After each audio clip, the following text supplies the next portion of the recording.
Oh, we coaches hate us. They really do. They hate us for doing this.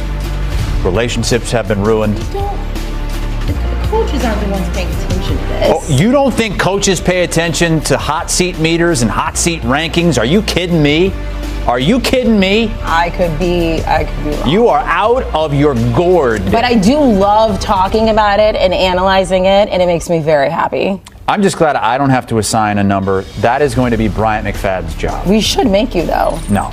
B-Mac's earned it. He's got the 2 Super Bowl rings. B-Mac, hot seat meter for Mike Tomlin. Go. Huh? Just kidding. I didn't. I know he wasn't on the list. I just thought I'd throw that out there for you.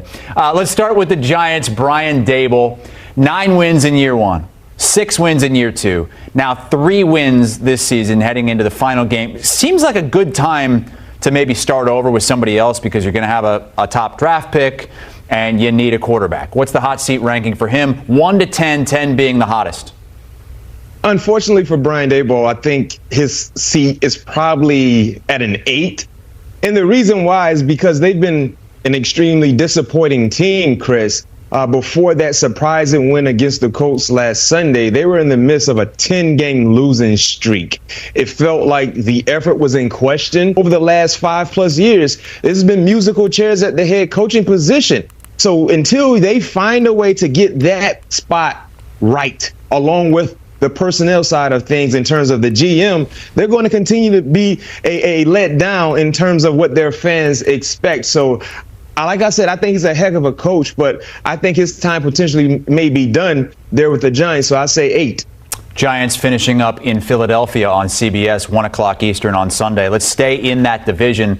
And Mike McCarthy for the Cowboys. His contract expires after their season finale against the Commanders. Jerry Jones said on his radio show earlier in the week that he doesn't feel like he needs to decide right away, one way or another. And our Jonathan Jones right now says that this is pretty close to a toss-up. What do you think?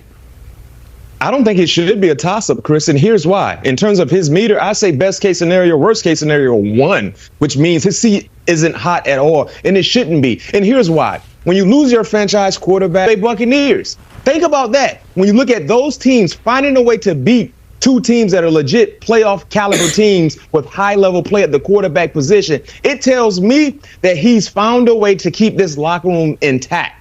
That is very, very important in terms of moving forward and trying to spark some type of positivity with the next season. So me personally, I understand when he came into the season, it was almost like he was a lame duck, right? Either win or go home. But when you look at the injuries they've been dealt with, losing your star quarterback and still finding ways to be competitive, I think that should warrant, if Coach McCarthy wants to stay in Dallas, I think he should get another opportunity. Expectations always high with the Cowboys. It used to be that way for the New England Patriots, but I mean, going into this season, they had the lowest win total in the league at 4.5. Jerod Mayo, his first season as head coach, they found their franchise quarterback, or at least they think they have in Drake May. They might have the number 1 overall pick in the draft.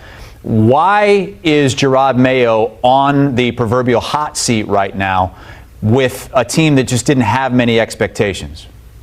You know, the positive things I said about Coach McCarthy, Chris, in terms of why I believe he should remain the head coach for the Cowboys. Most importantly, he kept the locker room together. When you look at New England, no question, that felt like they were already against all odds in terms of talent or the lack thereof.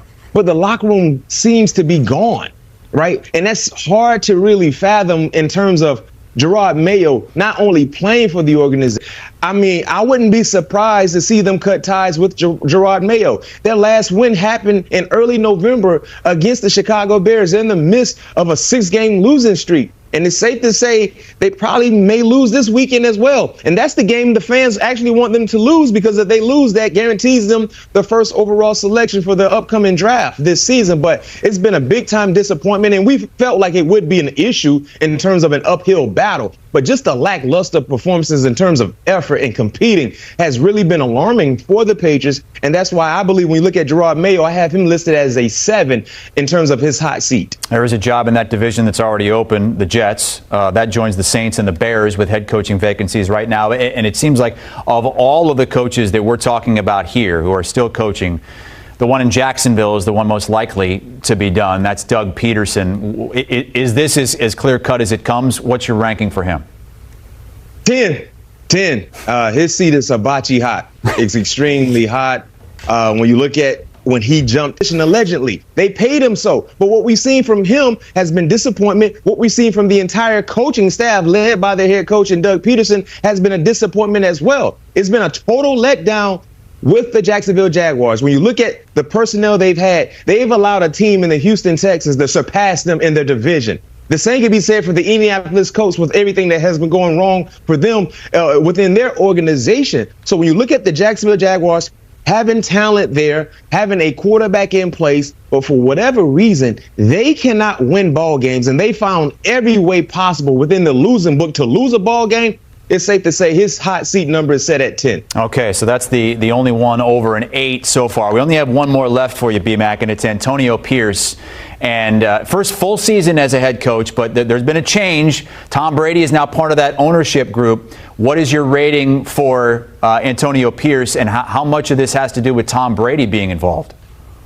Well, I have his rating set at a 7 right now, and the reason why, I mean, we've seen some pretty inspired play from the Raiders. All had our reservations about Gardner Minshew. Then he got knocked out. Then Aiden O'Connell comes. He got injured. Then Desmond Ridder comes in. Of course, they were definitely shorthanded in terms of the quarterback. But now we're starting to see the energy that we thought we would see from this Raider team. But you talked about Tom Brady.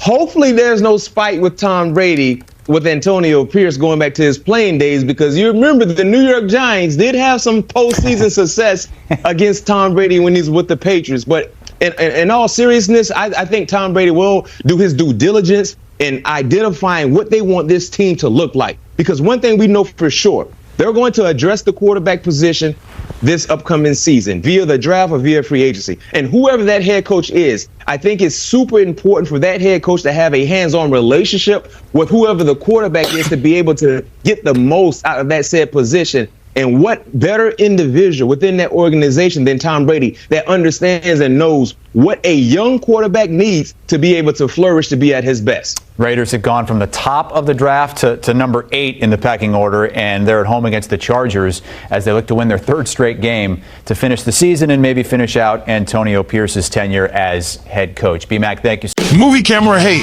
Cowboys Nation. Today, we've got a hot topic that could directly impact the future of our Dallas Cowboys. We're talking about head coach Mike McCarthy's fate, which is front and center right now and could lead to some big changes. But hold on, we're keeping the suspense alive for the next 50 seconds. In the meantime, let me ask you, do you think McCarthy is the right coach to take the Cowboys back to the top, or is it time for a change? 3 o'clock, the current outlook. The 2024 season wasn't easy for the Dallas Cowboys.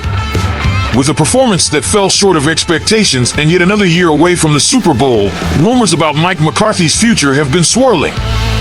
Now, as the regular season comes to an end, the front office faces a crucial decision: stick with McCarthy for another year or start fresh with a new leader. As we've seen before, this decision might take time. Remember 2019, when the team took an entire week after the season ended to announce Jason Garrett's departure? We could be looking at a similar timeline here. But what's grabbing the most attention is the possibility of McCarthy already being linked to another team if he parts ways with the Cowboys. Fire McCarthy's possible destination. Reliable sources suggest that if McCarthy leaves Dallas, he's eyeing the head coaching job with the Chicago Bears. And it makes sense. The Bears have young talent on their roster and are searching for an experienced coach with offensive expertise. McCarthy, a Super Bowl champion, fits that profile perfectly. Currently, there are 3 head coaching vacancies in the NFL: the Chicago Bears, New York Jets, and New Orleans Saints. Among these options, the Bears' job seems the most appealing. Could McCarthy already be considering this opportunity? Chart increasing, what does this mean for the Cowboys? If McCarthy leaves, the Cowboys would enter a period of technical restructuring that could bring fresh energy to the team. However, it might also come with short-term uncertainties. On the other hand, keeping McCarthy could provide stability, but is that enough to overcome the challenges we've faced in recent seasons? Flex Biceps, now it's your turn. Cowboys fans, do you think it's time for a change at the helm, or does McCarthy deserve another shot? And if he does move on to the Bears, who would you like to see leading our team? Megaphone, join the conversation. Drop your thoughts in the comments, share this video with other Cowboys fans, and don't forget to subscribe to the channel to stay updated on all things Dallas Cowboys. Hit that notification bell so you never miss a thing. American football, go Cowboys! Thanks for tuning in, and we'll see you in the next video. Let's rally together for a brighter future for our team.